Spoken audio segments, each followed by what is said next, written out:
Until recently, Belgium wasn't really a top destination for rollercoaster enthusiasts. Sure, there were a couple of noteworthy rides, but nothing I'd really consider world class. Over the last couple of years, however, that has completely changed, with all the largest parks adding major new record-breaking rollercoasters, so now Belgium has some of the best rides in Europe, if not the world. I'm Rollercoaster David, and these are the top 10 rollercoasters in Belgium. Number 10, Vicky the Ride at Pulsar. This custom Gerstlauer spinning coaster narrowly beats a few coasters at the bottom of this list, with its colourful theming and fun layout. There are better spinning coasters out there, but this one is simply a fun, charming family ride, and makes good use of its IP with its Viking-shaped trains and themed station. It's not a particularly large ride, but for a family spinning coaster, it still has some thrilling moments, and with an unbalanced car you can get quite a good bit of spinning going on. It's a solid ride for a mostly family-orientated park. Number 9, Lougarou at Walibi Holland. Lougarou means werewolf, and it's the largest wooden roller coaster in Belgium, and one of only 3 manufactured by Vekoma. It may be showing its age a bit now, as some sections are kind of rough, but it still packs in some strong airtime and has an interesting layout. You get a great speed sensation as you fly along the wooden track, and the airtime hills deliver everything that they should. At just over 22 years old, this ride isn't that old for a wooden coaster, but I wouldn't be too surprised if we saw it closing in the near future. That's because it's got to be one of the top candidates in Europe for an RMC makeover. A similar roller coaster, Robin Hood at Sister Park Walibi Holland, had that exact treatment when it had been opened for just 18 years, and that resulted in Untamed, which has been a huge success for the park, and is considered by many to be one of the best roller coasters around. With wooden roller coasters often having high maintenance costs, don't be too surprised if we see the same thing happening to Lougarou in the next couple of years, so ride the original while you still can. Number 8, Pulsar at Walibi, Belgium. Now I'm going to skip the debate that some have over whether or not this even counts as a coaster, and just get to the point that Pulsar is a great fun ride. The launches, particularly the backwards ones, give some great airtime over the small hill, and there's some fantastic floater air to be had as you go up and down each spike at each end. The final splashdown is also great on a hot day, and thankfully on colder days, if you sit in the middle of the train, you don't get too wet so you can still enjoy the ride. This was Mac's first Power Splash coaster, and it's not surprising that the company has sold another 6 of them since. It's a thrilling water ride, and a great way to cool off in the summer. Number 7, Calamity Mine at Walibi, Belgium. Now, this is just a great family ride, and one of the best mine train coasters around. It's beautifully themed and has some novel additions like a splashdown, and is just a brilliant family coaster.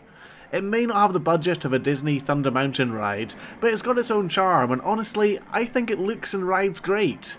Vekoma have shown over the years that they can make the best runaway mine train coasters around, and this is a prime example of just why that is. Number 6, Psyké Underground at Walibi, Belgium.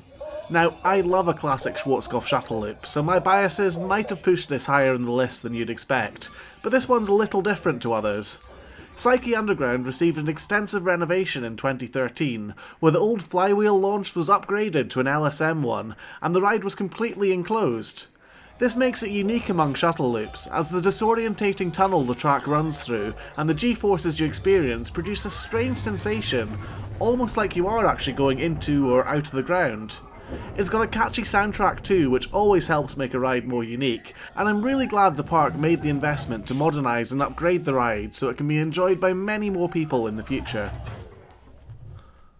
Number 5, Heidi the Ride at Plopsa de Pan. Heidi is actually very similar to White Lightning at Fun Spot America in Florida, so if you've ridden that, you know what to expect. This isn't the tallest or fastest or most extreme of wooden coasters, but what it is instead is just loads and loads of fun. The ride packs in airtime and you can't help but smile as you bounce along the track.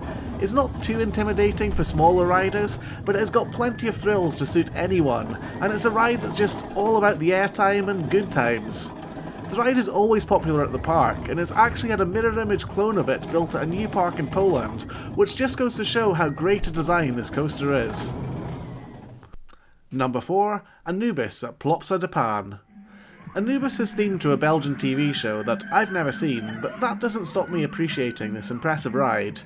It is a surprisingly powerful launch that's got a real kick to it, and the rest of the track is a great mix of airtime and inversions. It does suffer a bit from having the older style Gerstlauer trains, and will be much better with different restraints, but that doesn't distract too much from it having a solid layout and pacing, assuming that is that you brace yourself appropriately to prevent any headbanging.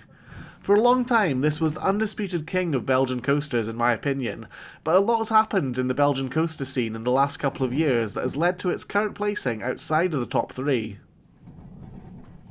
Number 3. Fury at Bobbejaanland. Fury opened in 2019 as a major new attraction for Bobbejaanland and broke a record at the time for being the fastest roller coaster in Belgium.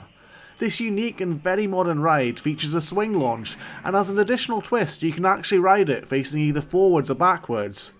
The choice of how you ride is left in riders' hands, as they each vote with a button as to how they want to experience it. The launches are fun, and you reach a fairly impressive height for a coaster of this kind. The modern clamshell restraints are also a huge improvement over other Gerstlauer rides, and whilst it may be quite a short ride, it certainly packs in the thrills, with twisty inversions, some unique elements, and some surprising airtime. Number 2. The Ride to Happiness at Pulsar de Pan. The Ride to Happiness is quite simply an amazing ride.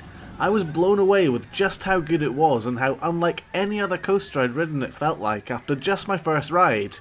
I've now ridden over 1,000 different coasters, so it takes a lot for something to surprise me, but surprise me is what the Ride to Happiness did. My expectations for the ride probably weren't that high, as I've never been hugely into spinning coasters, but those expectations were completely shattered by this incredible ride. The soundtrack, the launches, and the spinning all add up to create something unique and wonderful, something far greater than the sum of its parts.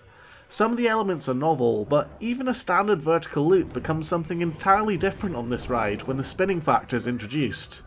Don't let that put you off though, as if you aren't usually a fan of spinning rides, that factor never gets out of hand, and the way the trains transition through elements is somehow silky smooth and still feels natural, so you don't ever feel nauseous. There's something amazing about the design that means that no matter how you enter an element, be that forwards, backwards, sideways, or anything else in between, it still feels fun and can produce some awesome sensations. There's some surprisingly strong airtime on the Ride to Happiness too in a few places as well, and some great floaty bits as well. The different sensations you can experience on this make it endlessly re-rideable too, and the landscaping and theming is just the cherry on top. It really is a phenomenal coaster, and I can't wait to see Mack build more of these extreme spinning coasters. Number 1. Kondaa at Walibi, Belgium. It was a surprisingly difficult choice picking between this and the Ride to Happiness as the eventual number 1, and I went back and forth several times. In the end though, I had to go with Kondaa being number 1. It's the tallest and fastest roller coaster in Belgium, and the newest Intamin mega coaster with a traditional lift hill. It's a hypercoaster in all but height, featuring an awesome drop and some amazing sustained airtime. The first drop is clearly inspired by Expedition and G-Force, and the first hill gives some of the best sustained ejector airtime you can experience on any coaster. The unique non-inverting Cobra roll is an awesome element that gives some surprising airtime depending on where you're sat, and Kondaa consistently delivers a world-class ride each and every time. The variety of floater and ejector air at various angles and predominance of big sustained elements make this a coaster that ticks all the boxes for me. Whilst I'm not the biggest fan of the ending of this coaster, and the weird twisty hill doesn't really do it for me, the rest of the ride more than makes up for those detractors, with a big airtime focus that I love. It's a bit of a shame that Walibi Belgium didn't go for the Heartline roll ending that Intamin had offered them, as this could have made the ride even sweeter, but as it stands, Kondaa is an amazing mega coaster, and in my opinion, the best ride in the whole of Belgium. So that's my top 10 Belgian coasters, but before we end I just want to give a shout out to a couple of coasters that came very close to being in this list and are still worth going out and riding. The Dawson Dual Racing Alpine Coasters and Wakala Family Coaster at Bellewaerde are both great rides. Naga Bay, Dreamcatcher and Revolution at Bobbejaanland are also decent fun and well worth riding, particularly the latter of those. And lastly, I'm probably butchering the pronunciation here, but Stumpfer, the Smurf coaster at Plopsacu, is a great little terrain coaster that shouldn't be missed if you ever visit that park. The final coaster I need to mention is probably Typhoon at Bobbejaanland, and I'm mentioning it only because it sucks and it's far too rough to be enjoyable. So there we have it. Belgium has some fantastic coasters and is small enough for you to probably experience all of them over a long weekend or so. So if you haven't already, then why not make a trip there?